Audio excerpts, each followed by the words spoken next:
Hello guys! Se você não me conhece ainda, muito prazer, eu sou a Teacher Mendes e estou de volta com mais uma aula para você.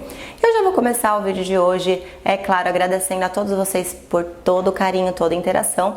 Eu recebi recentemente uma sugestão de vídeo sobre a diferença do do e do make, e é isso que a gente vai estudar hoje juntos. Eu já quero começar também te dando uma dica, tá bom? Muita gente pergunta: nossa, teacher, mas é tão difícil porque eu tenho que decorar regra e eu não consigo memorizar. Então eu vou te explicar o que eu fiz e que funcionou pra mim e que eu tenho certeza que vai te ajudar.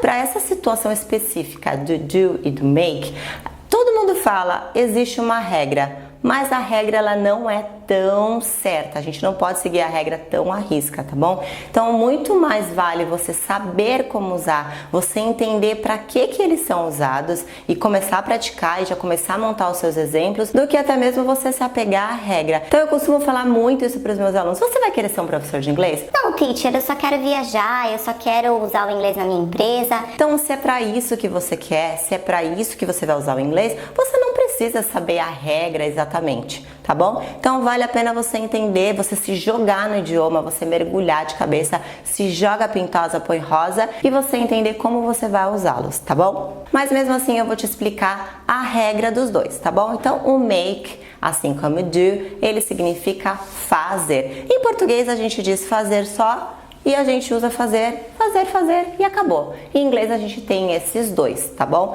Então o make a gente usa muito mais para coisas que a gente vai construir, coisas manuais, que a gente vai usar as nossas próprias mãos, tá bom? Mas a gente tem as exceções também, que eu vou te ensinar agora. E já o do você vai usar para coisas mais intelectuais, que você vai usar a sua cabecinha para isso, tá bom? Coisas mais abstratas. Então agora que eu já te expliquei a regra, mas lembrando que você não vai seguir essa regra tão à risca, porque vão haver exceções também, eu vou deixar um testezinho aqui para você testar os seus conhecimentos.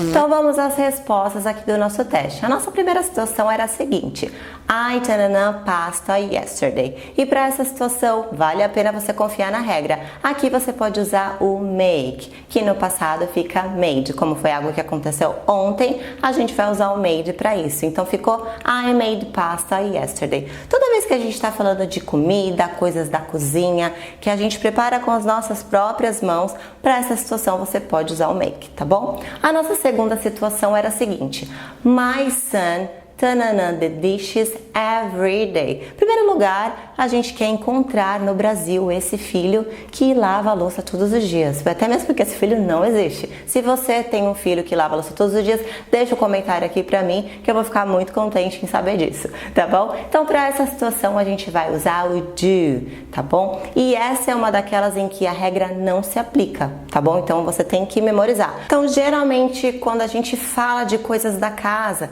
como de repente lavar a roupa, lavar a louça, para essa situação a gente vai usar o do. Então já memoriza isso aí, tá bom? A nossa terceira situação era a seguinte: my dog is tanana a mess. Mess, bagunça. Então o meu cachorro está fazendo sempre uma bagunça. Para essa situação, você usaria o do ou o make? Então, para essa situação, você vai usar o make. E como é uma ação que está acontecendo, então vai ficar my dog is making a mess, ok? A nossa situação number 4 era a seguinte: I tanana my homework, ok? Então, eu fiz a minha lição de casa. E aí, essa é uma perguntinha que o professor sempre pergunta na aula de inglês. E aí, vocês fizeram essa lição de casa? Então, se você fez, é bom você já saber como você vai responder isso em inglês. E aí, make or do? Então, para essa situação, a gente vai usar o do, que no passado, como foi uma coisa que já aconteceu, vai ficar did. I did my homework. Lembra que eu falei para vocês que o do, a gente usa muito quando a gente está falando de coisas que a gente precisa usar na nossa cabeça, coisas mais intelectuais. Então, a lição de casa, ela se aplica a regra, tá bom? Então, I did my homework. A nossa próxima situação era a seguinte: I was in a course and I tanana, a lot of friends. Eu estava num curso e eu fiz muitos amigos. E aí, para essa situação a gente usa do or make? Essa é uma daquelas também que você precisa memorizar. Make friends, tá bom? Então, sempre que for fazer amigos, a gente vai usar make friends. Então, I made a lot of friends. E essa também não se aplica à regra, tá? Mesmo porque se o make é para coisas que a gente usa mais as mãos, que é coisas que a gente constrói, que a gente cria, quando a gente vai fazer amizade, a gente não está criando um amigo, na verdade? A gente está fazendo amizade. Então, essa não se aplica à regra, vale a pena memorizar também. Make friends.